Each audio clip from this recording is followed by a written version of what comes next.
दिल्ली वालों को अब ना तो जमीन बेचनी पड़ेगी और ना ही लोन लेना होगा, क्योंकि रेखा गुप्ता ने लाखों लोगों का ख्वाब पूरा कर दिया है। आयुष्मान योजना, जिसको दिल्ली में केजरीवाल सरकार ने कभी लागू नहीं होने दिया, उसे अब पीएम मोदी के नेतृत्व में सीएम रेखा गुप्ता पूरा कर रही है। आपको जानकर हैरानी होगी कि 24 दिनों में लगभग 2 लाख लाभार्थियों को आयुष्मान कार्ड बांटे जा चुके हैं। हर दिन लगभग 8,000 लोगों को आयुष्मान कार्ड बांटे जा रहे हैं। अगले 70 दिनों तक दिल्ली के 70 विधानसभा इलाकों में ये गाड़ियां दौड़ेंगी, जिसके जरिए 70 साल या फिर उससे ज्यादा उम्र के बुजुर्गों के रजिस्ट्रेशन के लिए प्रक्रिया शुरू की जाएगी। रेखा गुप्ता का पूरा मास्टर प्लान क्या है, आपको डिटेल में देंगे इसकी जानकारी, लेकिन उसके साथ ही आयुन भारत को जरूर सब्सक्राइब कर लीजिए। स्वागत है आपका, मेरा नाम तान्या अधिकारी।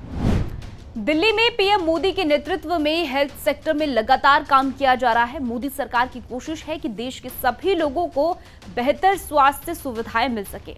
आपने अक्सर देखा होगा कि मेडिकल ट्रीटमेंट में आम लोग आर्थिक तौर पर तबाह और बर्बाद हो जाते हैं। इलाज पर कई बार इतना खर्च होता है कि उसे पूरा करने के लिए मिडिल और लोअर मिडिल क्लास के लोगों को घर बार को लेकर जमीन तक बेचनी पड़ती है। इससे भी खर्च पूरा नहीं होता है तो लोन तक लेना पड़ता है। इस तरह मेडिकल ट्रीटमेंट के चक्कर में हंसता खेलता परिवार तबाह हो जाता है। इसी को देखते हुए मोदी सरकार ने लाखों करोड़ों लोगों की इस समस्या को परखा और ऑल इंडिया लेवल पर आयुष्मान भारत योजना की शुरुआत की।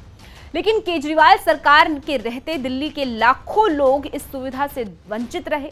पर अब मुख्यमंत्री रेखा गुप्ता की अगुवाई वाली सरकार ने अपनी दिल्ली वालों की मुराद को पूरी कर दिया है। शनिवार को मुख्यमंत्री रेखा गुप्ता ने वय वंदना योजना के तहत रजिस्ट्रेशन के लिए मोबाइल पंजीकरण अभियान की शुरुआत की।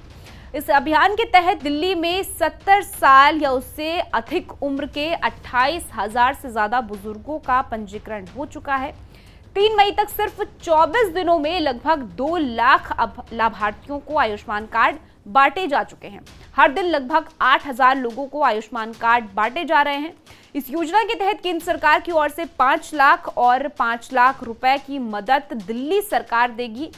आरके पुरम विधानसभा क्षेत्र में स्वास्थ्य बीमा योजना के तहत पंजीकरण के लिए मोबाइल वैन को हरी झंडी दिखाते हुए मुख्यमंत्री ने कहा कि अगले 70 दिनों में दिल्ली की सभी 70 विधानसभा सीटों में बुजुर्ग के पंजीकरण के लिए मोबाइल वैन मिल जाएगी।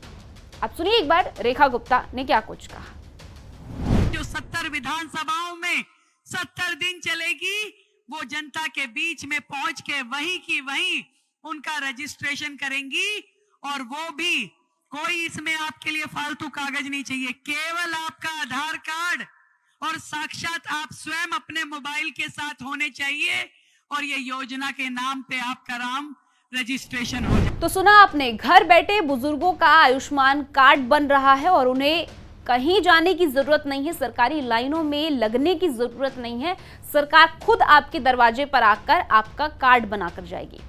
वहीं उधर आप देखेंगे कि आम आदमी पार्टी इस योजना पर भी सवाल उठा रही है। दिल्ली की पूर्व सीएम आतिशी ने सवाल उठाया है कि इस योजना का लाभ तभी मिलेगा जब अस्पताल में दाखिल होंगे। अगर दाखिल नहीं होते हैं तो इलाज मुफ्त नहीं होगा।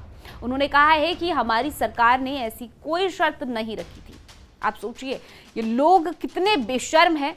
जिस पार्टी ने अपनी सरकार के रहते केंद्र सरकार की आयुष्मान योजना को लागू नहीं होने दिया, अपनी राजनीतिक लाभ के लिए दिल्ली की जनता को मरने तक छोड़ दिया, आज वो दिल्ली के लोगों के स्वास्थ्य पर अपनी चिंता जाहिर कर रहे हैं। इससे ज्यादा हास्यास्पद बात और क्या होगी।